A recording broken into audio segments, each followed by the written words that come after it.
Hello students, SSLC public എക്സാമിൻ്റെ കേരള പാഠാവലിയുടെ ഇന്ന് നടന്ന എക്സാമിൻ്റെ ക്വസ്റ്റ്യൻ പേപ്പറാണിത്. അപ്പോൾ ഇതിൻ്റെ ഉത്തര സൂചികയാണ് നമ്മൾ ഈ ഒരു വീഡിയോയിൽ ഡിസ്കസ് ചെയ്യുന്നത്.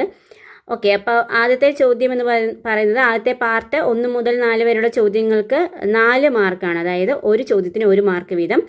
ആദ്യത്തെ ചോദ്യം നോക്കുക. ഗുണവും അനവധി ദോഷമായത് സ്വാതന്ത്ര്യത്തിൻ്റെ ചിറകുകൾ എന്ന പാഠഭാഗത്ത് നിന്നുള്ളതാണ്. നമ്മളിത് പ്രഡിക്ഷനിൽ പറഞ്ഞിട്ടുണ്ടായിരുന്ന ക്വസ്റ്റ്യൻ ആയിരുന്നു. ഹംസത്തിൻ്റെ ഈ വാക്കുകളുടെ ആശയം എന്ത്? ഓപ്ഷൻസ്: ദോഷങ്ങൾ ഗുണമാക്കി മാറ്റണം, ഗുണങ്ങൾ ദോഷമായി തീരുന്നു, ഗുണവും ദോഷവും വിധിയാണ്, ഗുണങ്ങൾ ഉള്ളവർക്ക് ദോഷം വരില്ല. അപ്പോൾ ഉത്തരം ഏതായിരുന്നു? ഗുണങ്ങൾ ദോഷമായി തീരുന്നു എന്നുള്ളതാണ്. അതായത് ആ സ്വർണ്ണ ചിറകുകൾ ഹംസത്തിന് ഗുണമായിട്ടുള്ളത് ദോഷമായി മാറി. അതുകൊണ്ടാണ് രാജാവ് പിടിച്ചത് എന്നർത്ഥം. ഓക്കെ, രണ്ടാമത്തെ ചോദ്യം. അതിനാൽ ഞാനത് 150 പേർക്ക് വിതരണം ചെയ്തു, അന്നന്നത്തെ മോക്ഷം. നമുക്കറിയാം ഈ ഡേറ്റ, ഇത് നമ്മൾ പറഞ്ഞിട്ടുണ്ടായിരുന്നു. ഡേറ്റകൾ അങ്ങോട്ടും ഇങ്ങോട്ടും വിതരണം ചെയ്യുന്നത്, കിട്ടിയ എന്ത് കാര്യങ്ങളാണല്ലോ അപ്പോൾ തന്നെ സോഷ്യൽ മീഡിയാസ് വഴി ലൈക്കിനും ഷെയറിനും വേണ്ടി വിതരണം ചെയ്യുന്ന ആ ഒരു കാര്യം. അപ്പോൾ ഈ വരികളിലെ സൂചിപ്പിക്കുന്നത് എന്താണെന്നാണ്. ഓപ്ഷൻസ്: സാമൂഹ്യ സേവനം ചെയ്യാനുള്ള മനോഭാവം, നവമാധ്യമങ്ങളോടുള്ള താല്പര്യക്കുറവ്, സന്തോഷം പങ്കിടാനുള്ള മനസ്സില്ല, നവമാധ്യമങ്ങളിലെ സജീവമായ ഇടപെടലുകൾ. അപ്പോൾ അതെന്താണ്?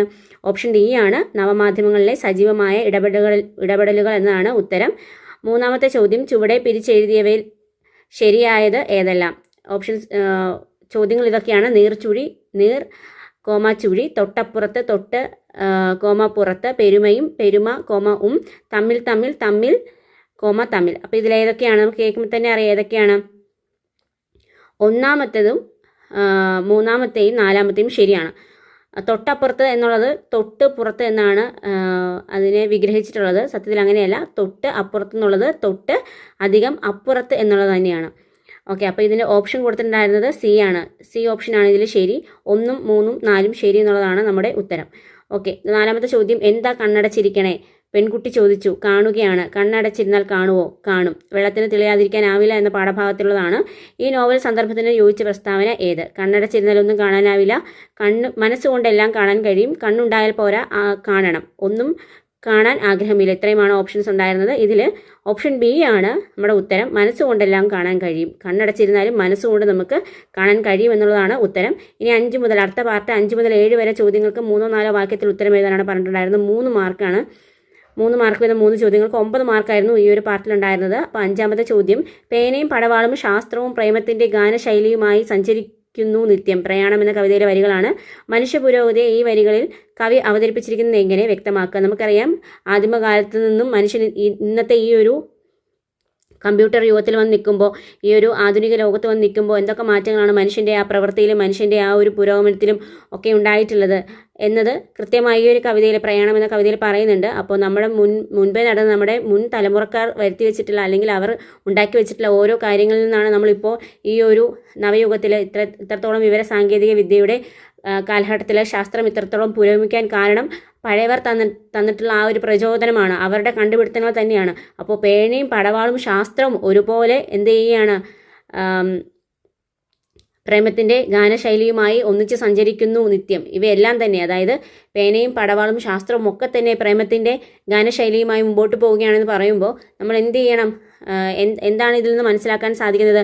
മനുഷ്യ പുരോഗതിക്ക് എല്ലാം ഇത് ആവശ്യമാണ്. അതായത് ശാസ്ത്രം മാത്രം പോരാ, അവിടെ സാഹിത്യം വേണം, മനുഷ്യ സംസ്കൃതി വേണം, എല്ലാ കാര്യവും ആവശ്യമാണ്. അപ്പോൾ നമ്മൾ പുരോഗതിയിലേക്ക് പോകുമ്പോൾ, ഈ ഒരു തലമുറ മുമ്പോട്ട് കുതിക്കുമ്പോൾ, ശാസ്ത്ര പുരോഗതി ഉണ്ടാകുമ്പോൾ തീർച്ചയായും അവിടെ ശാസ്ത്രത്തിന് മാത്രമല്ല, അതിന് മുമ്പേ വന്ന എല്ലാ കാൽപ്പാടുകളും അവിടെ അടയാളപ്പെടുത്തേണ്ടതാണ്, അതിനെയൊക്കെ സ്മരിക്കേണ്ടതാണ് എന്ന് കൃത്യമായി പറഞ്ഞു വയ്ക്കുന്ന ഒരു കവിതയാണ് പ്രയാണം. അപ്പോൾ ഈ വരികൾക്ക് വളരെ വ്യക്തമായിട്ടുള്ള ഒരു ആശയമുണ്ട്.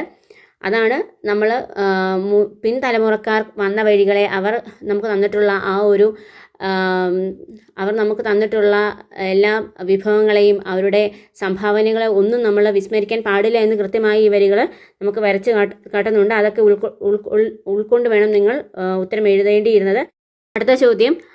പറയൂ, മലകളെ, മരങ്ങളെ, കുറുമരെ, കുറിച്യരെ, നിങ്ങൾ ആകെ എത്ര GB? ബത്തേരിക്കടുത്ത് മലങ്കരയിൽ. വർത്തമാന കാല സമൂഹത്തിൻ്റെ മനുഷ്യത്വമില്ലാത്ത സമീപനം ഈ വരികളിൽ നിന്നും കണ്ടെത്തി എഴുതുക.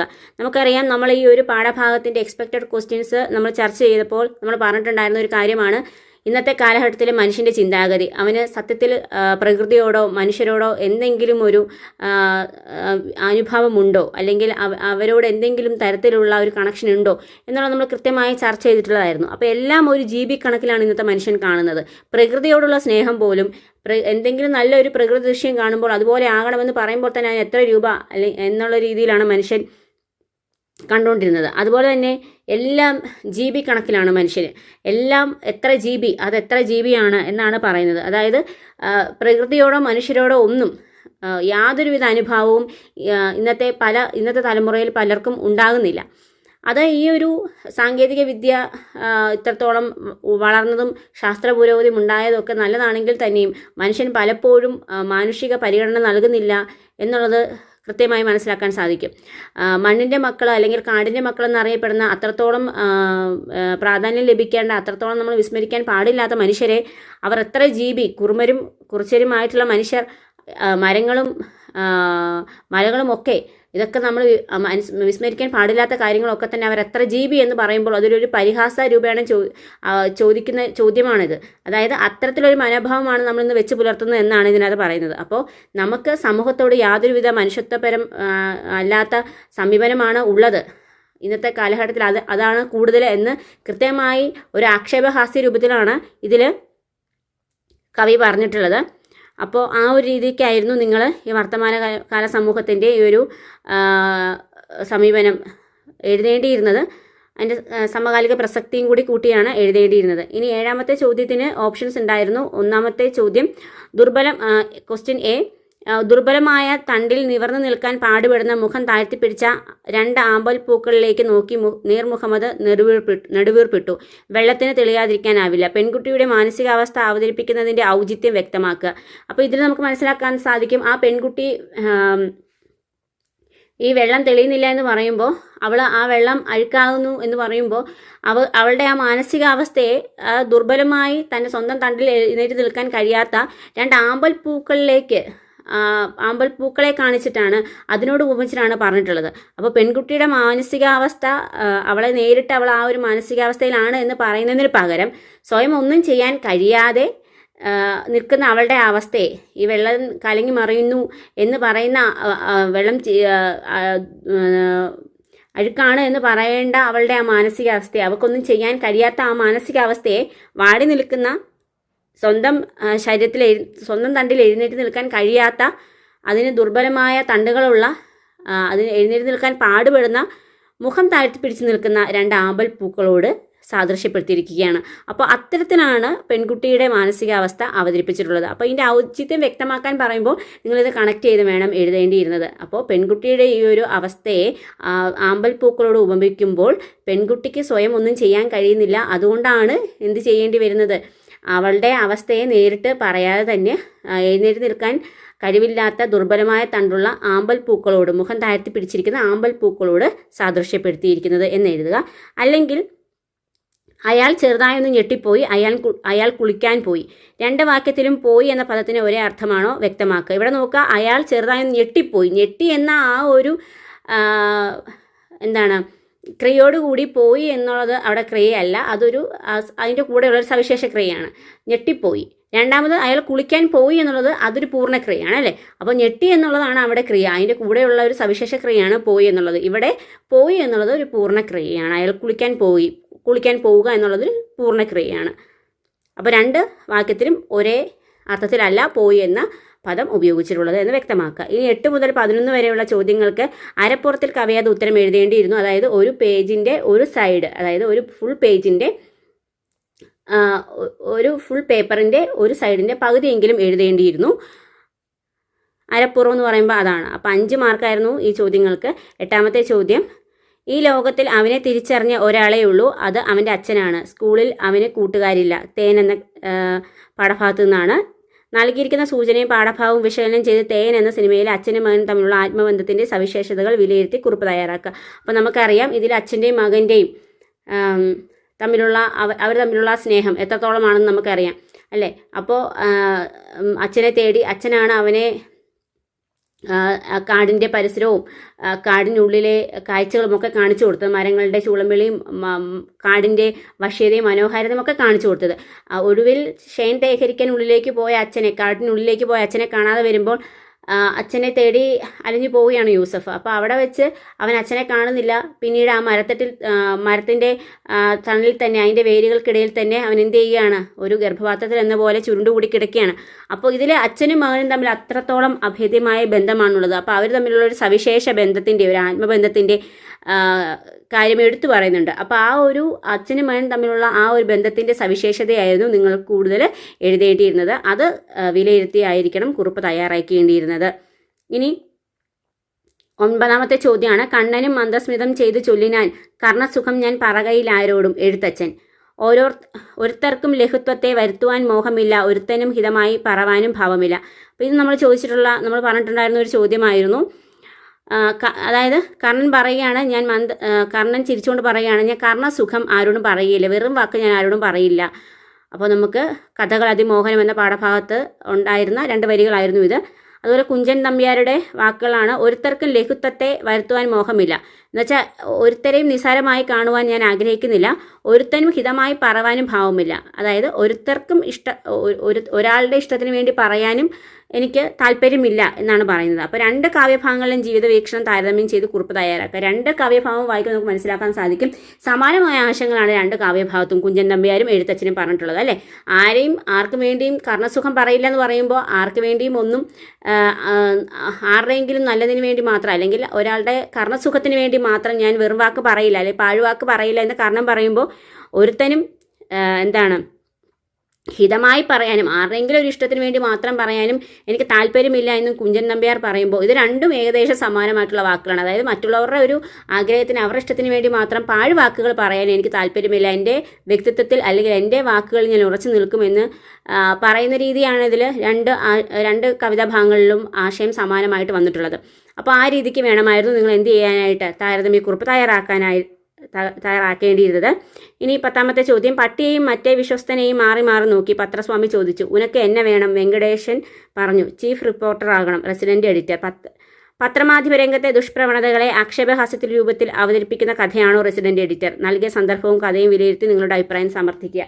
തീർച്ചയായും നമ്മൾ ഈ ചോദ്യം പറഞ്ഞിട്ടുണ്ടായിരുന്നായിരുന്നു. റെസിഡന്റ് എഡിറ്റർ എന്ന പാഠഭാഗത്ത് നിന്ന് ഇങ്ങനെ ഒരു ചോദ്യം വരും. ആക്ഷേപഹാസ്യ കഥ തന്നെയാണ് റെസിഡന്റ് എഡിറ്റർ. അതായത് പത്രസ്വാമിക്ക് വെങ്കടേശ്വര അയ്യങ്കാറിൻ്റെ അടുത്ത് പത്രസ്വാമി വന്നിട്ട് ചോദിക്കുന്നത് തനിക്ക് റെസിഡന്റ് എഡിറ്റർ ആകണമെന്നാണ്. അപ്പോൾ അദ്ദേഹത്തിൻ്റെ അത്രയും നാളും ജോലിയിലുണ്ടായിരുന്ന ആ ഒരു ആത്മാർത്ഥതയോ അദ്ദേഹം ചെയ്ത ജോലിക്ക് ആയിട്ടല്ല എന്ത് കൊടുക്കുന്നത്, പ്രൊമോഷൻ കൊടുക്കുന്നത്, റെസിഡന്റ് എഡിറ്ററായിട്ട് പ്രൊമോഷൻ കൊടുക്കുന്നത്. പകരം തൻ്റെ വീട്ടിലെത്തി പട്ടിയോട് എങ്ങനെയാണ് ഉടുമുണ്ടയച്ച് പട്ടിയെ നേരിട്ട് ആ ഒരു കാര്യം കൊണ്ട് മാത്രമാണ് റെസിഡന്റ് എഡിറ്ററായിട്ട് പ്രൊമോഷൻ കൊടുക്കുന്നത്. അപ്പോൾ ഇന്നത്തെ കാലഘട്ടത്തിൽ അത്രത്തോളം കഴിവിനോ അല്ലെങ്കിൽ മനുഷ്യൻ്റെ പ്രവർത്തനത്തിനോ ഒന്നും വിലയില്ലാതെ അവരുടെ സ്വകാര്യ താല്പര്യങ്ങൾക്ക് വേണ്ടി മാത്രം നടത്തുന്ന വാർത്തയും പത്രപ്രവർത്തനത്തെയൊക്കെ വളരെ മികച്ച രീതിയിൽ ആക്ഷേപഹാസ്യത്തോടു കൂടി അവതരിപ്പിച്ച കഥയായിരുന്നു റെസിഡന്റ് എഡിറ്റർ. അപ്പോൾ ഈ കഥയും അതിൻ്റെ കഥയുടെ ആശയമൊക്കെ ഞാൻ കൊടുത്തിട്ടുണ്ടായിരുന്നു. അപ്പോൾ ആ കഥയുടെ സന്ദർഭവും ആശയമൊക്കെ വിലയിരുത്തിയായിരുന്നു കുറിപ്പ് എഴുതേണ്ടിയിരുന്നത്, നിങ്ങളുടെ അഭിപ്രായക്കുറിപ്പ് എഴുതേണ്ടിയിരുന്നത്. ഇനി 11ാമത്തെ ചോദ്യമാണ്. 11ാമത്തെ ചോദ്യത്തിന് ഓപ്ഷൻസ് ഉണ്ട്. Question A. എവിടെ നോക്കിയാലും ഒരു തരി മണ്ണ് പോലും കാണാൻ കഴിയില്ല, പല നിറങ്ങളിലുള്ള ടൈൽസ് മാത്രം, മണ്ണും മനുഷ്യനും. സൂചനയും കഥയും വിശകലനം ചെയ്ത് മണ്ണും മനുഷ്യനും എന്ന ശീർഷകത്തിൻ്റെ ഔചിത്യം പരിശോധിച്ച് കുറിപ്പ് തയ്യാറാക്കുക. അപ്പോൾ മണ്ണും മനുഷ്യനും എന്ന ഈ ഒരു കഥയിൽ കഥാകാരൻ്റെ തൊട്ടപ്പുറത്ത് ഭൂമി മേടിക്കുന്ന വ്യക്തി എന്ത് ചെയ്യുകയാണ്, എല്ലായിടത്തും കെ.യു. നായർ എന്ത് ചെയ്യുകയാണ്, ഭൂമി മുഴുവനും ടൈൽസ് ആക്കി എല്ലാം വെട്ടിക്കളഞ്ഞ്, മരങ്ങളൊക്കെ വെട്ടിക്കളഞ്ഞ്, പുൽത്തകിടികളൊക്കെ വെട്ടിക്കളഞ്ഞ് അവിടെ ടൈൽസൊക്കെ പാകി എല്ലാ മരങ്ങളെയും, ഇലകൾ പൊഴിക്കുന്ന എല്ലാ മരങ്ങളെയും വെട്ടിക്കളയുകയാണ്. അപ്പോൾ ഇങ്ങനെ ഒരു പൊൻചെമ്പക മരം ഉണ്ടായിരുന്നു, അതുപോലും വെട്ടി നശിപ്പിക്കുകയാണ് ചെയ്യുന്നത്. അപ്പോൾ ഈ ഒരു അവസ്ഥ കാണുമ്പോൾ കഥാകാരൻ ദുഃഖത്തോടു കൂടി ഓർത്തു പോവുകയാണ്. കഥാകാരൻ പ്രകൃതിയെ ഇഷ്ടപ്പെടുകയും തൻ്റെ വീടിന് ചുറ്റും മരങ്ങളും മറ്റ് സസ്യങ്ങളും ഫലവൃക്ഷങ്ങളും ഒക്കെ വച്ചു പിടിപ്പിക്കുമ്പോൾ ഈ അയൽക്കാരൻ എന്ത് ചെയ്യുന്നില്ല, പ്രകൃതിയെ ഇഷ്ടപ്പെടാത്തൊരു വ്യക്തിയാണ്, അല്ലെങ്കിൽ പ്രകൃതിയിൽ നിന്ന് ഇങ്ങനെയൊരു സൗന്ദര്യത്തെയൊന്നും ആസ്വദിക്കാനുള്ള കഴിവില്ലാത്തൊരു വ്യക്തിയാണ്. അപ്പോൾ അതോർത്ത് വ്യസനിക്കുകയാണ് കഥാകാരൻ ചെയ്യുന്നത്. അപ്പോൾ കഥയും ഈ സൂചനയും കഥയും വിശകലനം ചെയ്ത് മണ്ണും മനുഷ്യനും എന്ന ശീർഷകത്തിൻ്റെ ഔചിത്യം പരിശോധിച്ച് കുറിപ്പ് തയ്യാറാക്കാനാണ് പറഞ്ഞിട്ടുണ്ടായിരുന്നത്. അപ്പോൾ ശീർഷകത്തിൻ്റെ ഔചിത്യം എന്ന് പറയുമ്പോൾ തീർച്ചയായും മണ്ണും മനുഷ്യനുമാണ് ശീർഷകം കൊടുത്തിട്ടുള്ളത്. അപ്പോൾ മണ്ണിന് മനുഷ്യനോട് എത്രത്തോളം ബന്ധമുണ്ട്, അഭേദ്യമായൊരു ബന്ധമാണ്. നമ്മൾ ഈ ഒരു ചോദ്യം നമ്മൾ പ്രഡിക്ഷനിൽ പറഞ്ഞിട്ടുണ്ടായിരുന്നതാണ്. മണ്ണും മനുഷ്യനും അത്രത്തോളം അഭേദ്യമായൊരു ബന്ധമാണുള്ളത്. മണ്ണിൽ നിന്ന് മനുഷ്യന് ഒരിക്കലും മാറി നിൽക്കാൻ കഴിയില്ല, മനുഷ്യനിൽ നിന്ന് ഒരിക്കലും മണ്ണിന് മാറി നിൽക്കാൻ കഴിയില്ല. എന്തായാലും മണ്ണിൽ ജനിച്ച മനുഷ്യൻ മണ്ണിൽ തന്നെ വളരണം. മണ്ണിനെ മാറ്റി നിർത്തി അവന് ജീവിക്കാൻ കഴിയുകയില്ല. അതവൻ്റെ താൽക്കാലികമായൊരു ആനന്ദം മാത്രമേ അതിൽ നിന്ന് ലഭിക്കുകയുള്ളൂ. മനുഷ്യന് അത്രത്തോളം അഭേദ്യമായ ബന്ധമാണ് മണ്ണിനോടുള്ളത്, അവൻ്റെ പ്രകൃതിയോടുള്ളത്. അപ്പോൾ തീർച്ചയായും ഈ രണ്ട് കഥാപാത്രങ്ങളെയും കഥാകാരൻ്റെ വീക്ഷണവും അതുപോലെ തന്നെ അയൽവാസിയുടെ വീക്ഷണവും തമ്മിലുള്ള ആ ഒരു വൈരുദ്ധ്യം കൃത്യമായി ഈ കഥയിൽ ആ വൈരുദ്ധ്യത്തെ എടുത്തു കാട്ടി എത്രത്തോളം മനുഷ്യന് മണ്ണ് ആവശ്യമാണ് എന്ന് കൃത്യമായി ഈ കഥയിൽ പറഞ്ഞു തരുന്നുണ്ട്. അപ്പോൾ തീർച്ചയായും മണ്ണും മനുഷ്യനും എന്ന ഈ ഒരു ശീർഷകം ഈ കഥയ്ക്ക് അനുയോജ്യമാണ് എന്നാണ് നമ്മൾ എഴുതേണ്ടിയിരുന്നത്. അതിനുള്ള കാരണങ്ങൾ, ഈ കാരണങ്ങളൊക്കെ എന്ത് ചെയ്യണമായിരുന്നു, നിങ്ങൾ എഴുതേണ്ടിയിരുന്നു. ഇനി അല്ലെങ്കിൽ ബി ക്വസ്റ്റ്യൻ, കഷ്ടിച്ച് ഏതാനും മാസങ്ങൾ മാത്രം നീണ്ടു നിന്ന ആത്മബന്ധത്തിൻ്റെ നിറപ്പകിട്ടാർന്ന ദിനങ്ങളുടെ മാധുര്യവും സ്മരണയും അമ്മയുടെ കവളിൽ കണ്ണീരായൊട്ടി നിന്നു മുരിങ്ങാ മരത്തോപ്പ്. ഇത്തരത്തിലുള്ള വാക്യങ്ങളാണ് കഥയെ ഹൃദയസ്പർശിയാക്കുന്നത്. ഈ നിരീക്ഷണത്തോട് നിങ്ങൾ യോജിക്കുന്നുണ്ടോ? നൽകിയ സന്ദർഭവും കഥയും വിശകലനം ചെയ്ത് കുറിപ്പ് തയ്യാറാക്കുക. തീർച്ചയായും അല്ലേ, നമ്മൾ ഈ ഒരു കഥ വായിക്കുമ്പോൾ, മുരിങ്ങാ മരത്തോപ്പ് എന്ന കഥ വായിക്കുമ്പോൾ തൻ്റെ അമ്മയുടെ പക്കൽ നിന്നും അച്ഛനെക്കുറിച്ച് അറിഞ്ഞ്, അച്ഛനെ അതുവരെയും കണ്ടിട്ടില്ല, തന്നെ ഉപേക്ഷിച്ചു പോയ അച്ഛനെക്കുറിച്ച് അറിഞ്ഞ് അച്ഛനെ അന്വേഷിച്ചു പോകുന്ന, അമ്മയുടെ കണ്ണുനീരും മറ്റും കണ്ട് അച്ഛനോട് പ്രതികാരം ചെയ്യാൻ അച്ഛനെ അന്വേഷിച്ചു പോകുന്നൊരു മകനെയാണ് കാണുന്നത്. അപ്പോൾ ആകെ അച്ഛനെക്കുറിച്ച് അറിയാവുന്ന എന്താണ്, അമ്മ പറഞ്ഞിട്ടുള്ള കുറച്ച് കാര്യങ്ങളും ആ നാടിനെക്കുറിച്ച്, മുരിങ്ങമരം തോപ്പുകളൊക്കെയുള്ള ആ നാടിനെക്കുറിച്ചാണ്. അതുപോലെ തന്നെ ചേറ്റുവ, മണപ്പുറം, അങ്ങനെയുള്ള കാര്യങ്ങൾ മാത്രമേ ഈ ഒരു മകൻ അറിയുകയുള്ളൂ. അങ്ങനെ അമ്മയുടെ കണ്ണുനീരും അമ്മയുടെ ആ നിസ്സഹായ അവസ്ഥയും ഒക്കെ കണ്ട് അച്ഛനെ തേടിയിറങ്ങിയ മകൻ്റെ വാക്കുകളാണിത്. അപ്പോൾ ഏതാനും ദിവസങ്ങൾ മാത്രമേ അമ്മയുടെ കൂടെ അച്ഛൻ ഉണ്ടായിരുന്നുള്ളൂ. അതിനുശേഷം അച്ഛൻ എന്ത് ചെയ്യുകയാണ്, ഉദരത്തിൽ ഈ മകനെ നൽകിയിട്ട് അച്ഛൻ അമ്മയെ ഉപേക്ഷിച്ച് കടന്നു കളയുകയാണ്. അപ്പോൾ ഇതുപോലെയുള്ള ചില സൂചനകൾ, ഇതുപോലെയുള്ള ചില വാക്യങ്ങൾ ഈ മുരിങ്ങാ മരത്തോപ്പ് എന്ന കഥയിൽ ഒരു ഹൃദയകാരിയായി നിലനിൽക്കുന്നുണ്ട്. അപ്പോൾ അതൊക്കെയാണ് ഈ കഥയെ കൂടുതൽ വായനക്കാരിലേക്ക് അടുപ്പിക്കാൻ കാരണമായത്. അപ്പോൾ ഇത്തരത്തിലുള്ള ചില വാക്യങ്ങൾ കഥയെ മനുഷ്യരോട് കൂടുതൽ അടുപ്പിക്കുന്നുണ്ട്, അല്ലെങ്കിൽ ഒരു തന്മയി ഭാവം ഉണ്ടാക്കുന്നുണ്ട്. വായനക്കാരിൽ ഒരു തന്മയി ഭാവം ഉണ്ടാക്കാൻ ഈ കഥയ്ക്ക് കഴിഞ്ഞിട്ടുണ്ട്.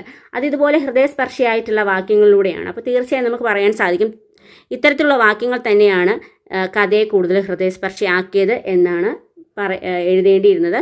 അപ്പോൾ അങ്ങനെയാണ് ഒരു കുറിപ്പ് തയ്യാറാക്കേണ്ടിയിരുന്നത്. ഇനി 12ാമത്തെ ചോദ്യമാണ്. 12ാമത്തെ ചോദ്യത്തിന് ഓപ്ഷൻസ് ഉണ്ട്. 7 മാർക്കിൻ്റെ ചോദ്യമായിരുന്നു. ചോദ്യം 12ൻ്റെ എ, നാട്ടുഭാഷകളെ ചവിട്ടി മെതിക്കുന്നതും പട്ടിണി കിടക്കുന്നതും എനിക്ക് അസഹനീയമാണ്. വിദേശ മാധ്യമം നമ്മുടെ കുട്ടികളെ സ്വന്തം മണ്ണിൽ പ്രയോഗിക്കാൻ വിദേശീയരാക്കിയിരിക്കുന്നു. മഹാത്മാഗാന്ധി. പ്രകാശ് രാജ്, നഗര കേന്ദ്രീകൃത വിദ്യാലയങ്ങളിൽ മാതൃഭാഷയെ കൈയും കാലും കെട്ടി മൂലയിലിരുത്തിയിരിക്കുകയാണ്. വീടുകളിലും അതുതന്നെ ഗതി. കേരളപ്പിറവി, മാതൃഭാഷ അമ്മയാണ്, അന്നമാണ്. ബാക്കി അടുത്ത വർഷം ഇതേ ദിവസം കേൾക്കാം. കാർട്ടൂണ് സചിത്രൻ പേരാമ്പ്ര. മുകളിൽ നൽകിയിട്ടുള്ള നിരീക്ഷണങ്ങളും കാർട്ടൂണും വിശകലനം ചെയ്ത് മാതൃഭാഷ നേരിടുന്ന വെല്ലുവിളികൾ എന്ന വിഷയത്തിൽ ഉപന്യാസം തയ്യാറാക്കുക. അപ്പോൾ ഒരു ഭാഷയ്ക്ക് ഒരു സമൂഹത്തെ അവരുടെ കാൽച്ചുവട്ടിലാക്കാൻ സാധിക്കും. ഒരു ഭാഷ കൊണ്ടൊരു മനുഷ്യരെ അടിമകളാക്കാൻ സാധിക്കും. അതാണ് ബ്രിട്ടീഷുകാർ ഇവിടെ ചെയ്തത്. ആ ഒരു ആശയമാണ് മഹാത്മാഗാന്ധി പറയുന്നത്. അതുപോലെ തന്നെ മാതൃഭാഷ എത്രത്തോളം ഒരു മനുഷ്യരിൽ നിന്ന്, ഇംഗ്ലീഷ് ഭാഷകൾ, മറ്റു ഭാഷകൾ പഠിക്കുമ്പോൾ മാതൃഭാഷ എത്രത്തോളം ഒരു മനുഷ്യരിൽ നിന്ന് അകന്നു പോകുന്നു എന്നതാണ് പ്രകാശ് രാജിൻ്റെ കഥയിൽ അദ്ദേഹത്തിൻ്റെ അനുഭവ കുറിപ്പിൽ അദ്ദേഹം പറയുന്നത്. അതുപോലെ തന്നെ ഇവിടുത്തെ ഈ ഒരു കാർട്ടൂണിലാണെങ്കിലും മാതൃഭാഷയ്ക്ക് എത്രത്തോളം മനുഷ്യൻ മാതൃഭാഷയെ പുച്ഛിച്ച് കാണുന്നു എന്നുള്ള രീതിക്കാണ് ഈ ഒരു കാർട്ടൂൺ പറയുന്നത്. അപ്പോൾ തീർച്ചയായും മാതൃഭാഷ ഒരുപാട് വെല്ലുവിളികൾ നേരിടുന്നുണ്ട്. മാതൃഭാഷ ഇന്ന് പലപ്പോഴും നമ്മൾ മാറ്റി നിർത്തുകയാണ്, ഒരു 2ാം തരക്കാരി എന്ന പോലെ. അതായത് മറ്റുള്ള ഭാഷകൾ കേവലം ധാത്രിമാർ, മർത്യന് പെറ്റമ്മ തൻ ഭാഷ താൻ എന്ന കവിവാക്യം ചൊല്ലി പഠിച്ചിരുന്ന നമ്മളിപ്പോൾ മറ്റുള്ള ഭാഷകൾക്ക് പുറകെയാണ് പോകുന്നത്. അതാണ് വലുത് എന്നാണ് പറഞ്ഞു പോകുന്നത്. കാരണം മാതൃഭാഷയിൽ നമ്മൾ ഒരിടത്തും എത്തില്ല. മാതൃഭാഷ പഠിച്ചതുകൊണ്ട് നമ്മൾ പുരോഗമനത്തിൽ എത്തില്ല എന്ന് കരുതുന്ന നമ്മൾ മറ്റുള്ള ഭാഷകൾക്ക് പുറകെ പോവുകയാണ്. അപ്പോൾ ഒരുപാട് വെല്ലുവിളികൾ നമ്മുടെ മാതൃഭാഷ നേരിടേണ്ടി വരുന്നു. അതായത് മാതൃഭാഷ പറയാനോ എഴുതാനോ വായിക്കാനോ ഒന്നും നമ്മുടെ കുട്ടികൾക്ക് ഇന്ന് സമയമില്ല.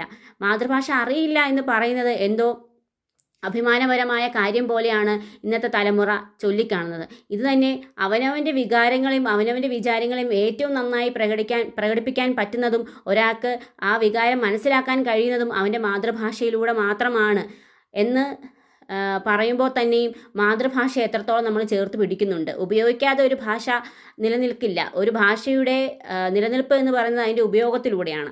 വായനയിലൂടെയും സാഹിത്യത്തിലൂടെയും സംസാരത്തിലൂടെയുമാണ് ഒരു ഭാഷ നിലനിൽക്കുന്നത്.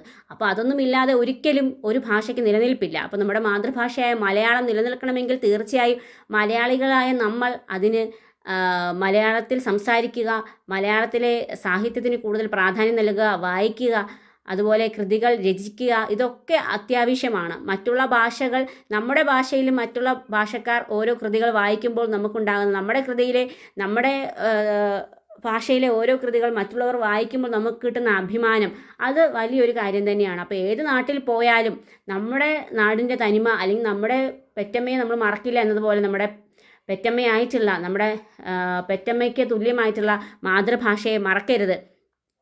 അപ്പോൾ മാതൃഭാഷ ഇന്ന് നേരിടുന്ന വെല്ലുവിളികൾ എന്തൊക്കെയാണെന്ന് നിങ്ങൾക്ക് മനസ്സിലായി. അത് എപ്രകാരമാണ് ഉള്ളതെന്ന് നിങ്ങൾക്ക് ഈ 3 കാര്യങ്ങളും, ഈ പത്രവാർത്തയും കാർട്ടൂണും ഗാന്ധിജിയുടെ വാക്കുകളും അതുപോലെ തന്നെ കാർട്ടൂണും പ്രകാശ് രാജിൻ്റെ വാക്കുകളും കാണുമ്പോൾ നിങ്ങൾക്ക് മനസ്സിലാക്കാൻ സാധിക്കും. അപ്പോൾ ആ വെല്ലുവിളികൾ എന്തൊക്കെയാണെന്നും അതിനെ എങ്ങനെ നമുക്ക് അതിനെ പ്രതിരോധിക്കാമെന്നും അതിനെ എന്തൊക്കെ നമുക്ക് ചെയ്യാമെന്നും കൃത്യമായി നിങ്ങൾ എഴുതേണ്ടിയിരുന്നു. ഇനി ബി ക്വസ്റ്റ്യൻ ആണ്. ആശയം, ആസ്വാദനാംശങ്ങൾ, സമകാലിക പ്രസക്തി എന്നിവ പരിഗണിച്ച് കവിതാഭാഗത്തിന് ഒരു ആസ്വാദനം തയ്യാറാക്കുക. ഓണം എന്നതായിരുന്നു കവിതയുടെ പേര്. വൈലോപ്പിള്ളിയുടെ കൂടും കിളിയും എന്ന കവിതയിൽ നിന്ന് എടുത്തിട്ടുള്ള വരികളായിരുന്നു. അപ്പോൾ ഇതായിരുന്നു കവിത. മാനം തെളിഞ്ഞു, മഴ നിലച്ചു, ഓണം മെല്ലാടവും പൂവിരിച്ചു, പാലാണ് പെയ്തതെന്നല്ലീ ചൊല്ലുവു, മേലാർന്ന തുമ്പമലർക്കുടങ്ങൾ, പൊന്നിൻ്റെ തുള്ളികളാണു പെയ്തതെന്നല്ലീ മുക്കുറ്റി അങ്കണത്തിൽ,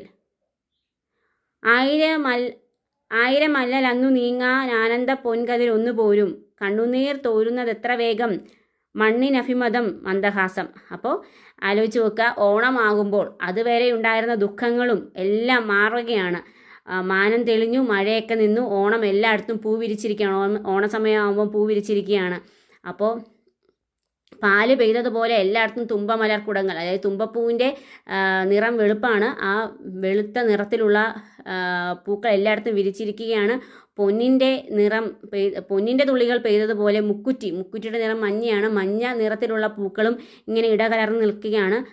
1000 അല്ലൽ, ഒരുപാട് ദുഃഖങ്ങളും പ്രയാസങ്ങളും പട്ടിണിയും ഒക്കെ ഉണ്ടെങ്കിലും ആനന്ദ പൊൻകതിർ ഒന്നു പോരും. അതായത് ആ ഓണസമയമാകുമ്പോൾ ഒരുപാട് ദുഃഖങ്ങളും കഷ്ടപ്പാടുകളും ഉണ്ടെങ്കിലും ഓണസമയമാകുമ്പോൾ എല്ലാവരും ആർപ്പുവിളിയിലാണ്, ആഘോഷത്തിലാണ്. അവരെല്ലാവരും ആഹ്ലാദിക്കുകയാണ്, ആനന്ദിക്കുകയാണ്. അതുപോലെ തന്നെ കണ്ണുനീർ തോരുന്നത് ഇത്ര വേഗം, പെട്ടെന്ന് അത്രയും നാളും സങ്കടപ്പെട്ടുകൊണ്ടിരുന്നവരൊക്കെ തന്നെ, ദുഃഖത്തിലായിരുന്നവരൊക്കെ തന്നെ, പ്രാരാബ്ധത്തിലായിരുന്നവരൊക്കെ തന്നെ ഈ ഒരു ഉത്സവത്തിൻ്റെ അല്ലെങ്കിൽ കൊയ്ത്തുത്സവത്തിൻ്റെ ആഘോഷമായിട്ടുള്ള ഓണത്തിൽ പെട്ടെന്ന് തന്നെ അവരെല്ലാം എന്ത് ചെയ്യുന്നു, ആ കണ്ണുനീരൊക്കെ വറ്റി മണ്ണിന് അഭിമതമായിട്ടുള്ള, മണ്ണിന് ഏറ്റവും ഇഷ്ടമുള്ള ചിരിച്ചുകൊണ്ട് മണ്ണിൽ തൻ്റെ ഈ കർഷകരുടെ ഉത്സവമായിട്ടുള്ള ഓണത്തെ, മലയാളികളുടെ സ്വന്തം ഉത്സവമായിട്ടുള്ള ഓണത്തെ വരവേൽക്കുകയാണ്. അപ്പോൾ ഓണത്തിൻ്റെ ഒരു പ്രാധാന്യം എത്രത്തോളമാണ്. ഓണം എന്ന് പറയുന്നത് വെറും ഒരു കാർഷിക ഉത്സവം മാത്രമല്ല, മനുഷ്യൻ്റെ എല്ലാ രീതിയിലുള്ള വൈകാരിക അനുഭവങ്ങളും മലയാളിയുടെ എല്ലാ തരത്തിലുള്ള വൈകാരിക അനുഭവങ്ങളും ഒത്തുകൂടുന്ന ഒരു ഒത്തൊരുമയുടെ ഉത്സവമാണ് ഓണം എന്ന് പറയുന്നത്. അപ്പോൾ നിങ്ങൾ ഇതിന് കൃത്യമായിട്ട് ഒരു എന്ത് ചെയ്യണമായിരുന്നു, ഒരു ആസ്വാദനം തയ്യാറാക്കണമായിരുന്നു. ഇതിൻ്റെ ആശയങ്ങൾ, ആസ്വാദനാംശങ്ങൾ, സമകാലം, ഇന്നത്തെ കാലത്ത് അതിനുള്ള പ്രസക്തി, എത്രത്തോളം ഓണം അന്യം നിന്ന് പോകുന്നു, ഇതുപോലെയൊക്കെ തന്നെയാണോ ഇന്ന് നമ്മുടെ ഈ റെഡിമെയ്ഡ് ഇൻസ്റ്റൻ്റ് എന്നൊക്കെ പറയുന്ന ഓണം പലപ്പോഴും അങ്ങനെയായി പോവുകയാണ്. അപ്പോൾ സമകാലിക പ്രസക്തി, അപ്പോൾ അതുപോലെ തന്നെ വാക്കുകളുടെ ഉപയോഗം എങ്ങനെയാണ്, കവിതയുടെ രചനാ രീതി, രചനാ സങ്കേതം എന്താണ്, എങ്ങനെയാണ് ഭാഷ ഉപയോഗിച്ചിരിക്കുന്നത്, ഇങ്ങനെയുള്ള കാര്യങ്ങളൊക്കെ ചേർത്തായിരുന്നു ആസ്വാദനക്കുറിപ്പ് തയ്യാറാക്കേണ്ടിയിരുന്നത്.